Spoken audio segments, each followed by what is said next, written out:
ನಮಸ್ಕಾರ, ಆರ್ಫನ್ ನ್ಯೂಸ್ಗೆ ಸ್ವಾಗತ. ಸ್ಥಳೀಯ ಶ್ರೀ ಶರಣ ಬಸವೇಶ್ವರ ಶಾಲೆಯಲ್ಲಿ ಹಮ್ಮಿಕೊಳ್ಳಲಾಗಿರುವ ಕನ್ನಡದ ಕೋಟ್ಯಾಧಿಪತಿ ಮಾದರಿಯಲ್ಲಿ ಕನ್ನಡದ ಲಕ್ಷಾಧಿಪತಿ ಕಾರ್ಯಕ್ರಮಕ್ಕೆ ಸ್ಥಳೀಯ ಆರಕ್ಷಕ ಠಾಣೆಯ ಪಿಐ ಹೊಸಗೇರಪ್ಪನವರು ಚಾಲನೆ ನೀಡಿದರು. ಈ ಕಾರ್ಯಕ್ರಮದಲ್ಲಿ 5ನೇ ತರಗತಿಯಿಂದ 10ನೇ ತರಗತಿಯ ವಿದ್ಯಾರ್ಥಿನಿಯರಿಗೆ ಒಟ್ಟು 2 ಹಂತದಲ್ಲಿ ಪರೀಕ್ಷೆಯನ್ನು ನಡೆಸಲಾಗುತ್ತದೆ. ಇದರಲ್ಲಿ ಮೊದಲನೇ ಪರೀಕ್ಷೆಯನ್ನು ಇಂದು ನಡೆಸಲಾಯಿತು. ಬಹು ಆಯ್ಕೆಯ ಉತ್ತರದ ಪರೀಕ್ಷೆಯನ್ನು ಏರ್ಪಡಿಸಲಾಯಿತು. ಇದರಲ್ಲಿ ಒಟ್ಟು 946 ವಿದ್ಯಾರ್ಥಿಗಳು ಪಾಲ್ಗೊಂಡು ಪರೀಕ್ಷೆಯನ್ನು ಎದುರಿಸಿದರು. ಕಾರ್ಯಕ್ರಮದಲ್ಲಿ ಗುರುರಾಜ್ ಕುಲಕರ್ಣಿ, ಶ್ರೀಕಾಂತ್ ಕುಲಕರ್ಣಿ, ಸಾಯಿ ಕಿರಣ್, ಉದಯ್ ಕುಮಾರ್, ಲಕ್ಷ್ಮೀಕಾಂತ್ ಯಾದವ್ ಉಪಸ್ಥಿತರಿದ್ದರು.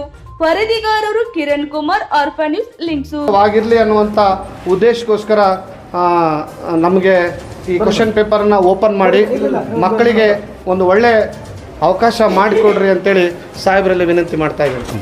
ಸರಿ, ಒಂದೆರಡು ಮಾತಾಡೋದು.